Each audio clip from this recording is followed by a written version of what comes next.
Um pai está morrendo. Não de doença, mas de urgência. Ele sabe que o mundo vai tentar roubar o coração do seu filho. Ele sabe que os caminhos errados vão se apresentar como caminhos certos. E então ele faz a única coisa que um pai sábio pode fazer: ele convoca, ele súplica, ele declara. Ouvi, filhos, a instrução de um pai, e estai atentos para conhecerdes o entendimento. Provérbios 4:1. Bem-vindos ao episódio 156 da série Gênesis ao Apocalipse. Hoje estamos em Provérbios capítulo 4, e o título deste episódio é uma ordem, não uma sugestão: obtém sabedoria, obtém entendimento. Provérbios 4 é talvez o capítulo mais pessoal de todo o livro. Salomão não está aqui apenas como rei ou filósofo, ele está aqui como filho que recebeu herança de seu pai Davi, e como pai que quer passar essa herança adiante. E o que ele está transmitindo não é ouro, não é um trono, não é um reino. É algo mais precioso, o caminho que leva à vida. O capítulo inteiro pode ser resumido em uma tensão entre dois caminhos. Um caminho é descrito como a vereda dos justos, que é como a luz da aurora, que vai brilhando mais e mais até ser dia perfeito, Provérbios 4:18.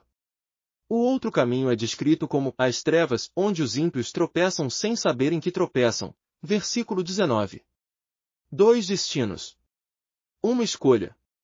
Uma vida inteira de consequências. Mas antes de chegarmos às consequências, precisamos entender o contexto. Quem escreveu isto? Quando? Por quê? E o que estes versículos significam em seu contexto original, e o que eles significam para você hoje, agora, neste momento da sua vida? Isso é o que vamos explorar juntos neste episódio. Vamos ler o texto juntos, dividido em suas seções naturais. A primeira seção, versículos 1-9, é o apelo paterno: ouvi, filhos, a instrução de um pai, e estai atentos para conhecerdes o entendimento. Porque eu vos dou boa doutrina, não abandoneis o meu ensino. Porque eu era filho de meu pai, tenro e único diante de minha mãe. E ele me ensinava e me dizia: retém o teu coração as minhas palavras, guarda os meus mandamentos, e viverás. Adquire sabedoria, adquire entendimento, não te esqueças, nem te desvies das palavras da minha boca. Não a abandones, e ela te guardará, ama-a, e ela te conservará. O princípio da sabedoria é: adquire sabedoria, e com tudo que possuis, adquire entendimento. Exalta-a, e ela te exaltará, ela te honrará quando tu a abraçares. Dará à tua cabeça um ornamento de graça, uma coroa de glória te entregará. A segunda seção, versículos 10-19, apresenta os dois caminhos: ouve, filho meu, e recebe as minhas palavras, e os anos da tua vida se multiplicarão. Ensinar-te-ei no caminho da sabedoria, guiar-te-ei pelas veredas da retidão. Quando andares, o teu passo não será embaraçado, e, quando correres, não tropeçarás.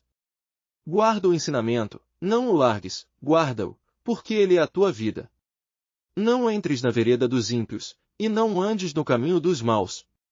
Evita-o, não passes por ele, desvia-te dele, e passa adiante. Porque não dormem, se não praticam o mal, o sono lhes foge, se não fazem alguém tropeçar. Porque comem o pão da impiedade e bebem o vinho da violência. Mas a vereda dos justos é como a luz da aurora, que vai brilhando mais e mais até ser dia perfeito. O caminho dos ímpios é como as trevas, eles não sabem em que tropeçam. A terceira seção, versículos 20-27, é o guarda do coração: filho meu, inclina os ouvidos para as minhas palavras, abaixa o ouvido para os meus ditos. Não os percas de vista, guarda-os dentro do teu coração. Porque são vida para os que os acham, e saúde para todo o seu corpo. Guarda o teu coração mais do que qualquer coisa que se guarde, porque dele procedem as fontes da vida. Afasta de ti a boca perversa, e desvia de ti os lábios frouxos. Os teus olhos olhem para a frente, e as tuas pálpebras se dirijam em frente de ti. Examina a vereda dos teus pés, e todos os teus caminhos sejam estabelecidos. Não te desvies para a direita nem para a esquerda, faz com que o teu pé se desvie do mal. Agora vamos nos aprofundar nos detalhes que a maioria dos leitores passa despercebido, e que mudam completamente a profundidade deste capítulo. Primeiro detalhe esquecido: a palavra musar no versículo 1. A tradução diz instrução, mas em hebraico, musar é muito mais pesada do que isso. É a palavra usada para disciplina militar, para a correção que forma caráter em soldados, em príncipes, em profetas. Não é o conselho suave de um amigo, é a formação rigorosa de um mestre. Salomão não está apenas aconselhando seus filhos. Ele está convocando-os para treinamento espiritual de guerra. A sabedoria que ele está transmitindo não é para quem quer conforto, é para quem quer vencer.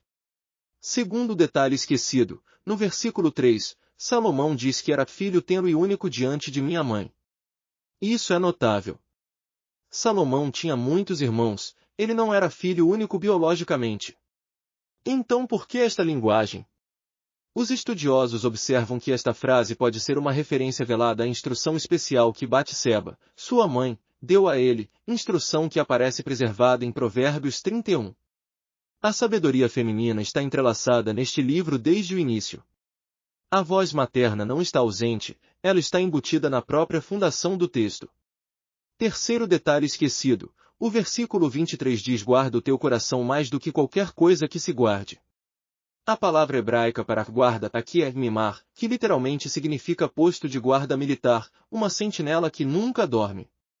O coração não é simplesmente protegido, ele é vigiado como uma fortaleza de guerra. Por quê? Porque dele procedem as fontes da vida. O coração na visão bíblica não é apenas o centro emocional, é a fonte de toda ação, todo pensamento, toda palavra. Quem controla o coração controla tudo. E por isso o inimigo sempre ataca primeiro o coração. Quarto detalhe fascinante, o capítulo usa 7 partes do corpo humano como metáforas de obediência: ouvidos no versículo 1, olhos nos versículos 21 e 25, coração no versículo 23, boca e lábios no versículo 24, pés nos versículos 26 e 27. Isso não é acidental. Salomão está construindo uma teologia corporal completa. A sabedoria não é apenas mental, não é apenas espiritual. Ela habita e transforma o ser humano inteiro. Deus não quer apenas a sua mente, ele quer seus pés, sua boca, seus olhos, suas mãos. Das alturas onde vou, vejo os 2 caminhos com clareza que o homem não pode ter do nível do chão. A vereda dos justos brilha como a aurora, eu a reconheço. O caminho das trevas não tem luz nenhuma. Como é possível que criaturas feitas à imagem de Deus não consigam enxergar a diferença? Agora vamos examinar as grandes mudanças teológicas que acontecem neste capítulo, os momentos onde o texto muda de direção e nos surpreende com sua profundidade. A primeira grande mudança teológica, de instrução para herança. Observe como Salomão estrutura o texto. Ele primeiro fala como pai para filho, versículos 1 e 2. Mas então recua no tempo e se apresenta como filho, recebendo instrução de seu próprio pai, Davi, versículos 3 e 4. Este movimento não é apenas literário. É teológico. Salomão está dizendo: a sabedoria que estou te transmitindo não é minha. Ela vem de uma linhagem. Ela é herança espiritual transmitida de geração em geração. Isso conecta diretamente a Deuteronômio 6:7, onde Deus ordena a Israel: estas palavras que hoje te ordeno estarão no teu coração, e as inculcarás a teus filhos. A instrução familiar não é tradição cultural, é mandamento divino. A segunda mudança, de escolha para a sobrevivência. No início do capítulo, o tom é de convite: adquire sabedoria, adquire entendimento. Mas no versículo 4, o tom muda radicalmente: guarda os meus mandamentos, e viverás. A sabedoria deixa de ser uma opção atraente e se torna condição de existência. Não é seria bom ser sábio. É, se você não for sábio, você vai morrer. Isso ressoa com Deuteronômio 30:19, escolhe, pois, a vida, para que vivas. A sabedoria bíblica nunca é neutra, ela é sempre uma questão de vida ou morte. A terceira mudança, de caminho para destino. Os 2 caminhos descritos nos versículos 18 e 19 não são apenas estilos de vida, são destinos. O caminho dos justos vai brilhando mais e mais até ser dia perfeito. Isso aponta para a glória crescente do crente, que Paulo descreve em 2 Coríntios 3:18, somos transformados de glória em glória. O caminho dos ímpios, pelo contrário, são trevas onde eles não sabem em que tropeçam. A ignorância que não é intelectual, é espiritual. É a condição de quem rejeita a luz e então não consegue mais enxergar nada. E a quarta mudança, talvez a mais bela, de guardar para fluir. O versículo 21 diz para guardar a palavra dentro do teu coração. Mas o versículo 22 imediatamente declara que ela é vida para os que os acham, e saúde para todo o seu corpo. A sabedoria não fica presa dentro do coração, ela flui para fora e transforma tudo. Isso aponta diretamente para João 7:38, onde Jesus diz, de dentro dele correrão rios de água viva. A palavra guardada não é estagnada. É fonte. A criação observa. E nas palavras de Romanos 8:19, a criação aguarda com ardente expectativa a manifestação dos filhos de Deus. Hoje, 3 testemunhas da criação refletem sobre o que viram ao longo das gerações dos filhos de Adão, e sobre o mistério do ser humano que tem a sabedoria ao seu alcance, mas tantas vezes escolhe as trevas. Das alturas, vejo os 2 caminhos ao mesmo tempo. A vereda dos justos brilha como a aurora, mais e mais até o dia perfeito. O caminho das trevas termina no vazio. E me pergunto, como criaturas feitas à imagem do próprio Deus conseguem confundir os dois? Eu sei o que é ser conduzido. Quando o pastor está à frente, o caminho faz sentido. Mas quando os filhos de Adão se recusam a seguir a voz do Pai, eles ficam perdidos em campo aberto sem dia. E a criação inteira sente quando eles tropeçam nas trevas. O Pai me deu o dom de uma carga honesta e um passo firme. Eu não preciso entender o destino, preciso confiar no guia. Os filhos de Deus têm algo muito maior do que eu, eles têm a palavra. E ainda assim, tantos preferem escolher o próprio caminho. Essa é a diferença mais estranha entre nós e eles. Mas há os que escolhem bem. E quando um coração humano se inclina para a sabedoria, quando um pai passa a herança ao filho, e o filho guarda a palavra como sentinela, a criação inteira respira um pouco mais fundo.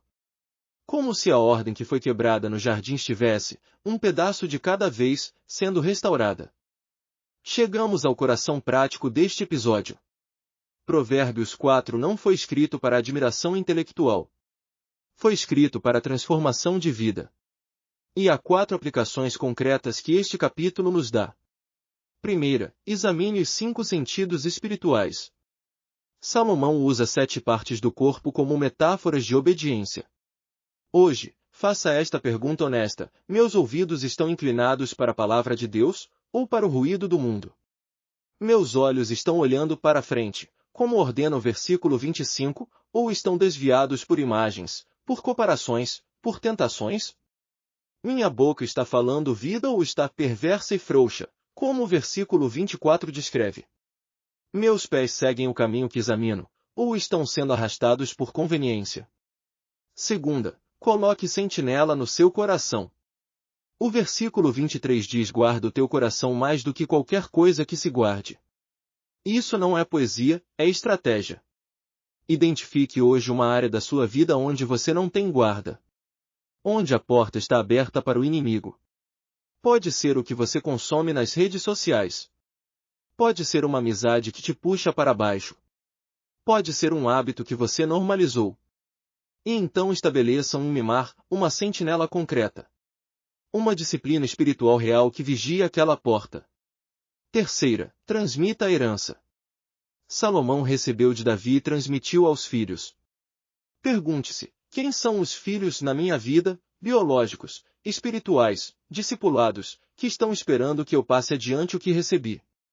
A sabedoria que não é transmitida é sabedoria desperdiçada. Alguém ao seu redor precisa ouvir o que você já sabe. Quarta, pratique a fuga progressiva. Os 4 verbos do versículo 15, não entres, não passes por ele, desvia-te, passa adiante, são um protocolo de fuga que começa antes do pecado, não depois. A maioria de nós espera estar no meio da tentação para resistir. A sabedoria bíblica diz: não chegue perto. Rejeite o pensamento antes que ele vire desejo. Rejeite o desejo antes que ele vire decisão. Rejeite a decisão antes que ela vire hábito. E tudo isso aponta para Cristo, Porque João 14:6 declara que Jesus não apenas conhece o caminho, não apenas mostra o caminho, mas ele é o caminho. Em Colossenses 2:3 está escrito que nele estão escondidos todos os tesouros da sabedoria e do conhecimento. A sabedoria que Salomão descreve neste capítulo encontra sua pessoa definitiva em Jesus. E é nele que podemos caminhar no caminho que vai brilhando mais e mais até ser dia perfeito. Quando ele escolhe o caminho da luz, algo em toda a criação descansa, porque a ordem foi honrada, porque o Pai foi obedecido. E eu, que conheço o que é ser conduzido por mãos de um bom pastor, reconheço este caminho. É o caminho que leva de volta ao jardim. Vamos orar juntos, como esta série sempre faz, porque a palavra sem oração é informação, mas a palavra com oração é transformação. Pai, nós nos aproximamos de Ti com as palavras de Provérbios 4 no coração. Tu nos chamaste hoje não apenas para estudar a sabedoria, mas para escolhê-la.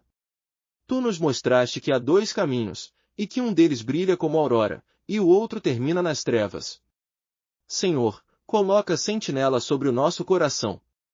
Que o umimar, o posto de guarda, seja a Tua própria palavra, viva e eficaz.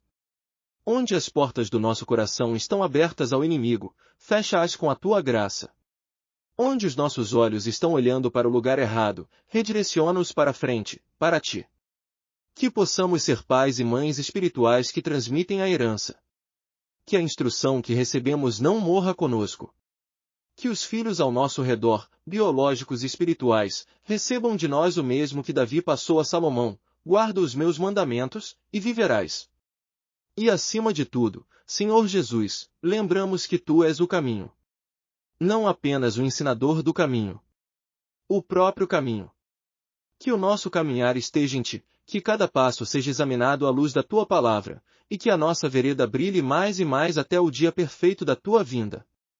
Em nome de Jesus, amém. Provérbios 4 é um apelo de Pai. É um mapa de dois caminhos. É uma ordem de guarda ao coração. E acima de tudo, é um apontador para aquele que é a sabedoria encarnada, Jesus Cristo, em quem estão escondidos todos os tesouros do conhecimento. Se este episódio tocou o seu coração, compartilhe com alguém que precisa ouvir este chamado. Deixe um comentário com o versículo que mais impactou você hoje. E continue conosco na série Gênesis ao Apocalipse, porque a palavra de Deus não termina em Provérbios 4. Ela vai brilhando mais e mais. Até o próximo episódio. Que o seu caminho seja como a luz da aurora. Inscreva-se para mais conteúdo de estudo bíblico.